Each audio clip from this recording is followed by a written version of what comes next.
So, Acho, since they talking about you, is PG unfairly criticized? I love athletes, Sal. No, What you mean? to answer the question, Talking no, he's about not. you. I love athletes, and I love this topic. Every now and then, we start off the show with the topic we have to start with because it's the news of the day, so we have to start with it. But then there are days like today where the news of today also meets the best topic of today. Yes. And we get to start for y'all with this.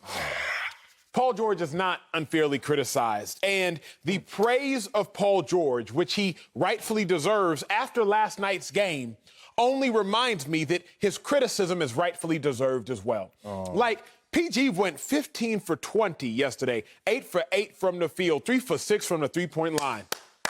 Elimination game, and this man balled. You better talk about it. You better talk about how he balled, because that's exactly what happened last night. Okay, so far. In the exact same breath, after game 4, when he goes 5 for 20 from the field, when he goes 1 for 9 from the three-point line, and when he goes 12 for 18 from the three-point line, we better talk about that as well. Oh. You can't turn a blind eye to his poorest performance, but then glean and shine your eyes when he balls. That's not how it works. And I hate when athletes, when we, even in the media, not just athletes, because I used to be that and now I'm in the media, I hate when we act like you have to ignore the bad but only praise the good. PG's poor performance was worse than his good performance was great. Was it? 5 for 20. Was it? 1 for 9 from 3. 12 for 18 from the free throw line is worse than 15 for 20, 3 for 6, and 8 for 8 is good. Worse? Okay. So, you said it. Let's properly assess the two. PG balled last night. I will never take anything away from that performance. He balled. But PG's play is schizophrenic. Is it? It is, Sal, because one day PG is shooting 25% from the field, and the next day he's shooting 75% from the field. If we look at it in totality, he's 20 for 40 the last 2 games. But that's one thing if you're 10 for 20, 10 for 20. It's a whole different thing if you're 5 for 20, 15 for 20. His play don't know what it's doing, so I don't know how to talk about it. Now, what I'm not going to do is say, oh, I didn't even see him go 5 for 20. But, man, he went 15 for 20. And what I'm not going to do is, yo, he went 5 for 20. I didn't see him go 15 for 20. I'm going to talk about both, because we get paid to talk every day, not just after the good days, not just after the bad days. PG balled last night, but the criticism is fair. Oh, man, I disagree with you. I think he is unfairly criticized. I've noticed with you, we have different vantage points and respect for equity. And that is lending itself into this conversation, because I think as a veteran, as a star, if you want to say borderline superstar, because Paul George's shoes sells out. Paul George has multiple endorsements. Paul George is living in the 0.001% of athletes in this world, in history. I think you don't have the objectivity to really talk about Paul George because you don't respect equity. You don't respect who Paul George was, who came into the league, known for his defensive prowess and working on his skills, a 6'8" guy, raw, who became a guy who has yo-yo handles at 6'8", Kobe light skills, who became one of the top 5 players in conversation. And then that's why the whole world was sitting there in awe and in despair when he tore off his lower torso from his body and then recovered and became not only that player again, but even greater than that version, which was an amazing feat. And Paul George, through all this, has shown that he is mentally resilient, has shown that he has the resolve to not only climb the mountain, get knocked back down, and climb it up once again. It's the same Paul George who one time averaged 28 points in this league, and 8 rebounds. People don't respect Paul George like that because they don't give him his flowers and equity, what Boogie was saying. So here's the thing. The reason why I don't like your take fully is because you're trying to tell me when he does well, we're going to praise him. Yes, sir. And when he does bad, we're going to criticize him. That's not what you do to veterans like this, to stars like this, to superstars, if you want to go that far with Paul George. You know what we do? What? We give them a pass because we know more than not they're going to always show up. Think about it. No, it's not even a hot take. When you know your car starts all the time, you just got that new Lexus, right? So you ain't got this problem right now. I'll let you in 10 years. Right. But when old Betsy finally become old Betsy, and you go out there and now it's a time to start talking about old Betsy because those bad performances are inserted with all of this goodness. Paul George has this many bad performances for you to talk about. And then you exaggerate the bad ones to make it seem like it doesn't counterbalance all the great ones. Here's my example. You said going 5 for 20 is worse than what he did last night. Yes, sir. Acho. Paul George is the first player in NBA history to have at least 40, 13, and 6 while shooting 75% from the field in a postseason game since 1968.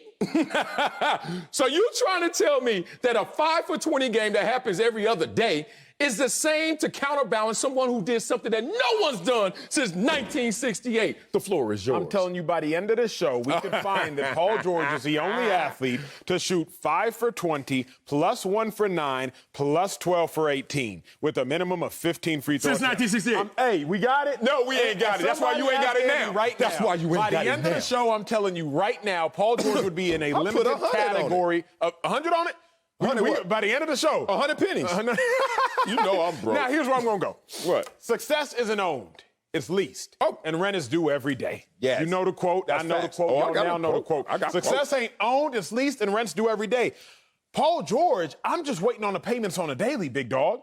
Now, here's what we can't do. What? We can't excuse Paul George of what we excuse other superstars. If you said he's a superstar, treat him as such. Luka, we praised him quarters 1 through 3. But we know in the fourth quarter he disappeared. LeBron James, we praise him when he balls. When he shuts down, we criticize him. Russell Westbrook, when he wins MVPs, we praise him. But then we also talk about the fact that his style of play can't win games. Giannis Antetokounmpo, 2-time NBA MVP. We praise him for being clutch at times, but then we're going to debate here in about 15 to 20 minutes, is he even the best player on his team? We're really about to ask, is a 2-time MVP better than the guy that has ever won an MVP nor had an MVP vote? Because superstars get superstar criticism. So if Paul George is indeed a superstar, then please, let's give him the superstar criticism. But who is Paul George? Paul George reminds me of an old teammate of mine in college. Sell track with me, you'll enjoy this story. Let's hear it. Teammate of mine at the University of Texas, he stole another teammate's wallet. True story. So we can't say his name? You can't say his name. Damn it. He stole another teammate's wallet. So the teammate's wallet, who he stole, now walks into the locker room and is looking for his wallet. Hey, Acho, you help me? You see my wallet? Nah, big dog, I ain't seen it. Say, you see my wallet? Nah, I ain't seen it. But he in college, so ain't nothing in it, because he broke. That's true. Well, at UT, y'all got paid. All right, sorry, too much. The person who stole the wallet is like, hey, big dog, I help you look for it, man. Somebody got I hate that dude. Somebody got you for your wallet, my dog. I'm going to help you look for it. Where So the one who stole the wallet is now helping the person look for the wallet knowing he stole it. And guess who gets the praise? What? The one who stole it in the first place. Paul George stole a win from the Clippers, Game 2. Paul George stole a win from the Clippers, Game 4. So now that Paul George helps find a victory for the Clippers in Game 5, we gonna praise Paul George for finding a win when he stole one in Game 2? This the same Paul George that missed 2 free throws. Had he made those 2 free throws at the end of Game 2, the Clippers would have won the game and been up in the series 3-2 right now. This is the same Paul George, Game 4, that missed the first free throw, 6 seconds left, Game 4. If he makes that free throw and then misses the second free throw, which he intended on doing, all of a sudden, the Clippers are tying the game instead of down at the end of the game. Paul George, don't push me in a ditch and expect me to thank you when you almost get me out the ditch. Because he ain't got the Clippers out the ditch yet. It's still 3-2 and they down. Paul George done pushed them in the ditch. He done reached his hand out and he said, hey, I got you. He's pulling them out of it now. But I'm not going to praise Paul George in totality until he gets out of the ditch that he helped push the Clippers into. Yeah, because you're ungrateful. I can see that right now, because without Paul George on this team doing what he does in the exploits, It wouldn't be you looking for his hand in the ditch. It'd be 6 feet of dirt on your head because they will be dead without Kawhi, Serge Ibaka, and now Zubac, and then you trying to clown Paul George. Paul George is the reason why they're even in these positions. That's the problem. You have moved the goalpost. That's the problem, Sal. Move it back. This is a problem. This is not a problem. You speak of someone in fact. You speak of someone in actuality. This your fifth take, though. Nope, you speak of someone in, that's my third. You speak of someone in actuality, and I'm clowning them. How is that? He went 5 for 20. That is a fact. He went 1 for 9. That is a fact. He went 12 for 18. That is a fact. Yeah. He did cost the Clippers game too. That is a fact. I'm not clowning him. Oh, no. You are clowning him because your hate is louder than your love. Because when I want balance, first of all, youngsters get balance. Scrubs get balance. When he does good, he does good. We're trying to figure you out. Your resume is blank. It's a blank canvas. We're trying to figure out everything he does. But then when you become a great, you got equity. That's why if you mess up 1-2 times out of 10, we're not going to highlight that. We're going to take notice of it. But your hate is louder than your love. It's okay. You know I respect my quote. Criticism is the cost of praise. We praise him, and we got to criticize him. But damn, where's the love? Let's put up a full screen right now, maybe visually. I don't want to see it. I notice you don't want to see it. You just want to out-talk me today. Let's see this full screen of Paul George. Damn, that's some good company. Wait a minute. That guy on the left. Is that the guy that sold Scottie Pippen out? Yeah, that's Michael Jordan. Okay, ding, ding, ding, ding. Rest in peace, Kobe Bryant, the great. Okay, who that other dude? Oh, probably the best player on the planet, definitely Kevin Durant. And what is Paul George doing right there? 20 points in each of their first 18 games. Talking about postseason. Let's give me some more love since you don't like that company. Paul George is one of 3 players over the last 40 seasons. 1, 2, 3, 4 decades to average 27, 9, and 5 in a single postseason. I don't hear that out of Acho's mouth. I got to say it, and I'm a Clipper fan, so that's what. Nobody respects him when I say it because they say, of course you're going to say some Clipper love. How about you say some Clipper love? How about you talk about PG joining your boy LeBron James, Tim Duncan, Larry Bird, so far so great, Charles Barkley and Clyde Drexler, only players since 1980, 491, 50, 100 in a postseason. That's my problem with you. My problem is this. You can point out 5 for 20. You've said it 3,000 times. But not once did you mention that full screen. Not once did you talk about how he's one of 3 players to do what he's done. Not once have you mentioned that he's put himself in Jordan company in some categories. Balance it out, Acho, if we're going to do this. Here's how I'll balance it out, Sal. Okay, here we go. This is what I love about this show. Let me look at my dog. Let y'all look at us. First off, let me put my watch back on. Came undone. Yo, somebody told me your watch don't fit, and then that just happened. That's a real thing.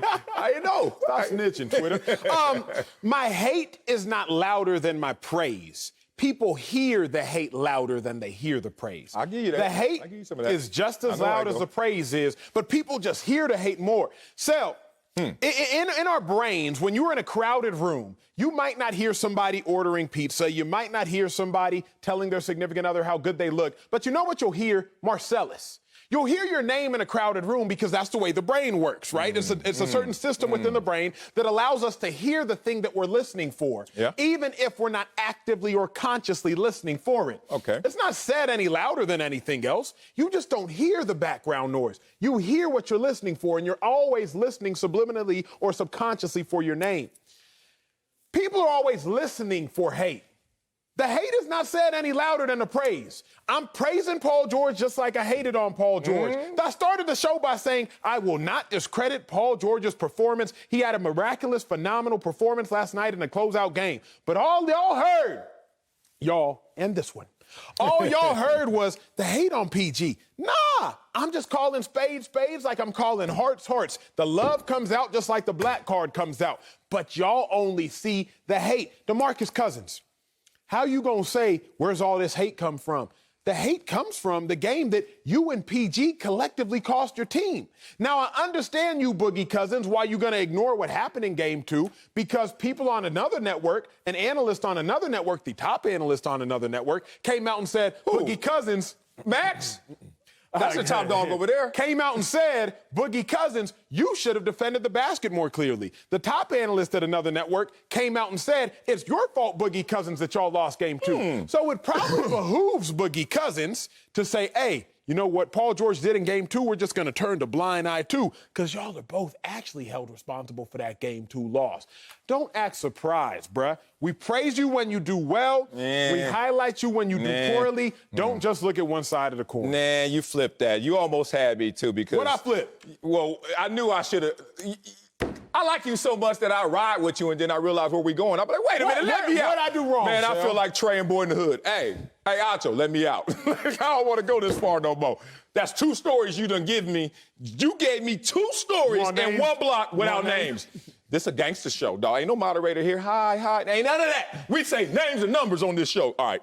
You're a part of society that doesn't understand what society really is based on. We have a negative-based society. It's not about our hearing and the volume of what's said. It's about how we go about our daily business. In a negative-based society, we don't hand out rewards as frequent as we do penalties, correct? Let me give it to you like this in your new Lexus. When you drive in the speed limit and you do all the right things, no one pulls you over and says anything. That's expectation. Because Paul George has superstar expectations. You going somewhere? You know I'm going. What you talking about, Willis? And so, in a negative-based society, which Acho participates fully in, and I take notice of, but I try not to, keep 1 foot in, 1 foot out, I notice that the police will only pull you over when you have committed an infraction, when you went 36 in that 35, or you went and ran that red light. They pull you over, and in all the times that you did the right thing, Paul George, we ain't got nothing to say. But this time we own you 5 for 20, Mr. Free Throw. Well, we wouldn't be in this position in the first place. So you sitting there telling the cops like Paul George is telling Acho, hey, man, why you pull me over this time? It's barely something. I missed a free throw. What do you want me to do? That's the problem with you. Call him by his new nickname. What? And this is the problem. This is why you don't have nicknames. Because a nickname will set you up for failure. It will set you up to be a lightning rod. People will attack you. That's why every song lyric tries to rhyme. Every commercial has slogans. Because it's catchy. Playoff P sounds great, but boy, if you ain't playoff P in perfection, blah, blah, blah. And that's what they doing to him. So he became a running joke. He became the joke. And now we gonna rename him Figueroa Fresh. That's right. You don't know where Staples Center is? Damn it. Figueroa Fresh. That's what I'm gonna call him. Forget all this playoff P, because that's personalized. We gonna call him by who he is. Figueroa Fresh. Watch Staples Center Wednesday night. Paul George go out there and show out. So Figueroa Fresh style. I got you on that negative base. You did to a little bit, but no, here's the To a little bit? To a little bit. You negative. I will not applaud a fish for swimming, and I will not applaud a star for being a star. If he wants to be a superstar, I will applaud him for that. He had a superstar performance last night. Paul George makes $35.4 million. Oh, annually. money validation. I won't applaud a guy who gets paid $500,000 a game. I won't applaud him. You better applaud him when you wish. What I will applaud him for doing is being a superstar. I'm not going to applaud a star for being a star. He's supposed to be a star. Last night was a superstar performance. Yeah. You don't get validation when you drive the speed limit, because that's what you're supposed to do. Yeah, I'm not going to validate Paul George for scoring 20 points a game, because that's what he's supposed to do. Okay. I'll applaud him when he drops 40 and gets 13 rebounds. That's not necessarily what he's supposed to do. But I'm not going to applaud Paul George for being the best player on the floor. You get paid the most money on the floor. So if you're getting paid for your play and you're getting paid the most, then you should probably be the best. I'm not going to applaud a fish for swimming, Sel. Now, will I applaud a fish, I don't know, for jumping out the water and doing a pirouette in the air and then diving back in the SeaWorld? water? Absolutely. Yes. We stand up when we see them And do get that. wet, too. We do. I But love we it. don't necessarily stand up when we see a dolphin just swim. That's what dolphins supposed to do. Okay, but here's the problem. You know, in the locker room, the argument is over and lost. As soon as one of the participants in the dozens, in the jokes, goes to the money. You know that. If I'm joning on your jacket and you start saying, but look how much I'm making. You're right. You brought up money, so I'm not going to do it because we ain't in the locker room. This is a studio, but it's kind of the same mindset. You better stop with that money validation. This is what's wrong with our society. What? The fathers are gone. They're absent. All ethnicities, all races, is just, we're not there. Okay. And I can tell you ain't got no kids. You fatherless. You a fatherless man talking with the lack of wisdom. Because you know why? My son ain't, Lord, all my kids, but my son particularly, because this is my dude. Yeah, I expect him to wake up. Yeah, I expect him to try and put on his post. Yeah, I expect him. But I also applaud him every time, every step of the way of that expectation because he is on the path of greatness, just like Paul George. I've seen you not applaud MJ before. Oh, yeah. I will pull up the I'll tear that boy up if he do that again, too. Man, you a snitch. You're going to take my name, but not the other two stories.